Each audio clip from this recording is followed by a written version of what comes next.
嗨，大家好，我是敏，今天要跟大家分享的是10大的举球失误。那举球失误不限于举球员哦，就是包含其他队友的修正球，这些也都算。好，那今天就跟大家分享一下10大常见。那当然，多少大家应该都可以猜到大概会有哪些失误了，因为举球的失误大概就是哪些。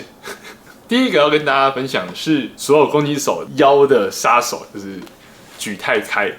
当球举得比较开网的时候，攻击手就会被迫就是原本起跳位置，然后就往后拉，弓腰的方式在那边打攻击，所以攻击手都会知道说什么叫举太开。所以这时候都是可能在来回波很急的时候，就是没有办法控制到很精确嘛，所以总是会有一点的偏差。但是当我们举快攻的时候，我们在这边，假设我是举球员，然后你是我攻击手，我举这样短的这样的偏差可能就看不太出来，对不对？但是如果这是网直的话，我举到越来越长的时候，这个偏差就越来越开。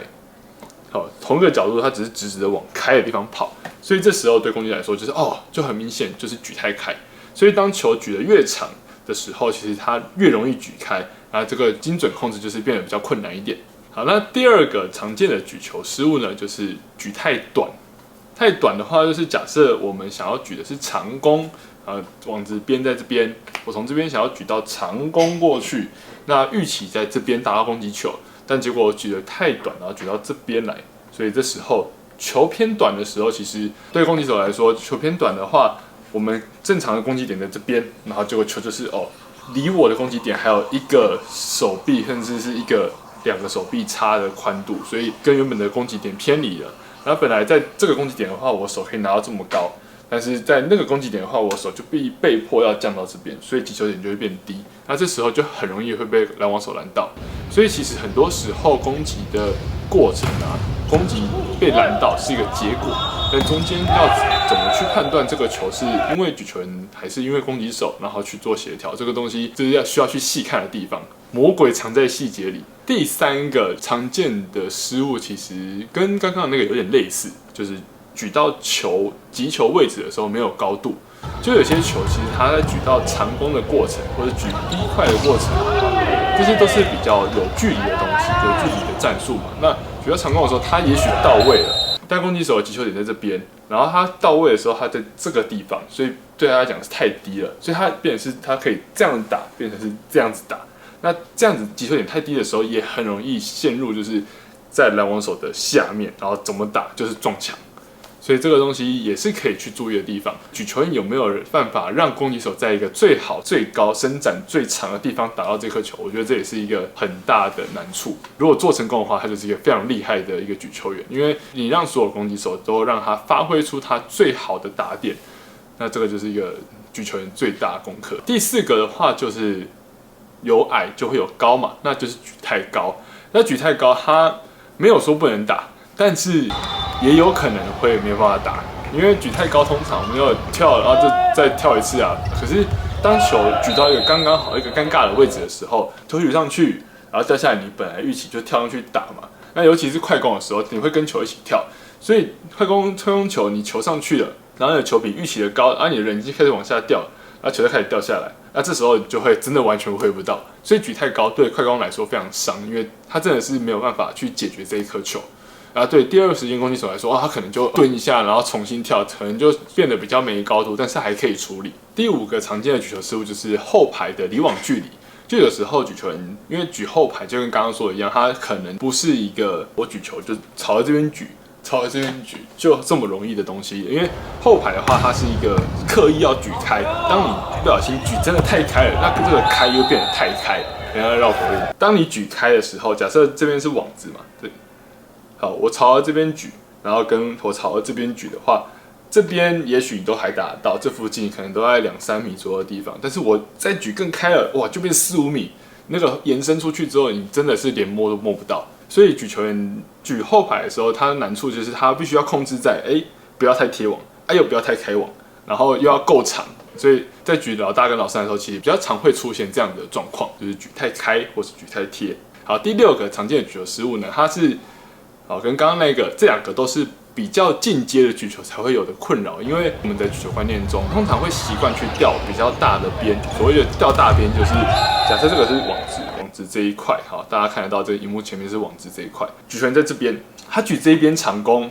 跟举这边长弓，好，这边就比较近，所以这边的篮中跟篮边都可以去并这边。但举这边长弓的时候，篮中可能我们打 A 块这边，所以篮中会靠过来，所以去举这个大边。举大边的时候，篮中因为距离变长了，所以它就会很难去拦到这个位置，所以这个球我们就举大边。那举大边的同时，就是我们会让举球员在跑动的过程，我们去尽可能的要求他去练习举大边。那在实际应用上，举大边如果说你的角度、你的力量、位置没有摆好的话，因为球就是这样子，它有可能会接歪，可能会接让你要跑来跑去的，所以你没有办法完整的使用力道。那没有办法完整使用力道的举球，它就会很容易变太短。所以举大边但是太短的话，这也是很常见的一个举球失误。那这有可能是那种接球失误，因为一个失误，然后影响到第二个失误，然后第二个失误再造成第三个失误，这样。所以举大边的时候，一定要真的要找到好的位置，然后一起用力，才有办法稳稳的送到对的高度跟对的位置。举球员真的没有这么好当。那第7个举球失误就是举太长，举太远了，因为不小心在很激动的时候，有可能就是我一直冲刺，然后这边救球，那边跑来跑去，然后就不小心一次丢过头，其实很常会出现。所以这时候攻击手如果手不够长的话，就真的会没办法打。第8、9、10呢，等一下就会是别的球员来去进行举球失误这东西。第8个举球失误呢，就是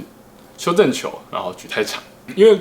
对其他球员来说，我们并不是举球员本人。所以我们不会一直让你去往边举球，我们都是突发状况，不小心球接坏了，球接喷了，然后就救一个，然后去捞一下、举一下，然后把它送过去，所以送个大概。那这时候其实力道没有控制好的话，就是真的会送到球柱那边。所以这对于其他球员来说，其实这个精准控制非常困难，因为我们又要防止就是会有2次的风险，然后又会怕说把球举到对面去，但是你知道，就是真的没有办法那么好控制，所以就知道其实举球没那么简单。第9个人就是修正球举太开，就是因为像刚刚说，我们真的不太会控制嘛，所以我们只能修个大概。那打保守牌的话，就把球修开一点，但是修开就会有个风险是，你的队友没有办法真的打攻击，他就只是在处理球，甚至是他正想打攻击的时候，又离网子太远，所以又变成很容易打容易，所以这个力道控制也会有比较难这样。所以我觉得这也算是修正球没有修正好的一个可以去拿出来检讨的东西。身为攻击手的一个小小心声，就有时候真的不是我们不想打好，然后举球员也会说，真的不是他们不想举好。那所以大家就不要互相累，我们就好好把球接好，好好把球举好，好好攻击打下去就结束了。第10个，它是对攻击手来说，对我来说我觉得是攻击手最难处理的一种球。因为举球员他们的手都会拿很高，他们都会在上空举球，所以身为攻击手的话都可以看得到这个球飞起来的过程。但是修正球如果举太短的话，真的很难打，因为大家都会觉得说修正球就是举高嘛，举高的话，你看球这样上去，这样下来，然后通常都会到位嘛，这样到位其实就没差。但是如果这样上去，然后就在这边很垂直的掉下来的话，到底是谁要追上去，然后打攻击，其实有点困难，有点困扰。假设我今天是自由球员，然后我修这个长弓，然后我修一个不长不短，修到一个3号位、6号位，然后跟2号位中间的球，怎么办？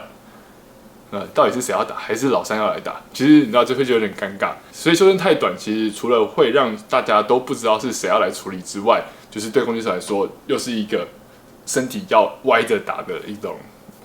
种球。所以修正太短，其实也真的是不好处理。以上呢就是10大举球失误，有没有？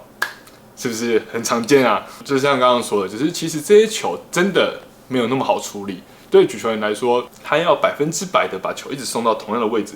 那边，其实真的没那么简单。因为飞过来的球也不是每颗都长一样，所以他做每次的力量的控制，然后手指的微调，真的是蛮困难的。我们就连就是站在原地对空，然后100颗。一直脚都不动一下，其实都没办法，所以我们只能要求的举球员就是大概的，不要差太多的举到差不多的位置。其实对攻击手来说，就是剩下就是攻击手的责任。只是如果说在这一个可以处理的范围以外的球，真的是需要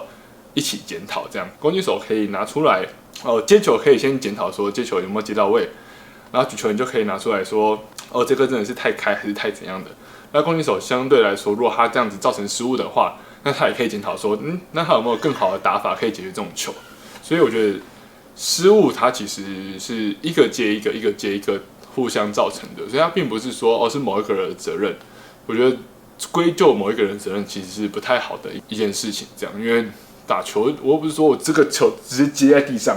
如果是直接这样接下去的话，那真的就是接发球的问题。如果不是的话，那我觉得就是大家都还是要互相嘛。好，那今天的10大分析影片就先分享到这边，有任何问题就可以在下面留言。如果喜欢的影片，记得订阅、追踪、按赞哦。我们下次见，拜拜。对耶，我想到了，还有那个什么举球、吊球、no in 这种事情，那它好像也算攻击，那应该是举球员的攻击失误。好，大概是这样。好，拜拜。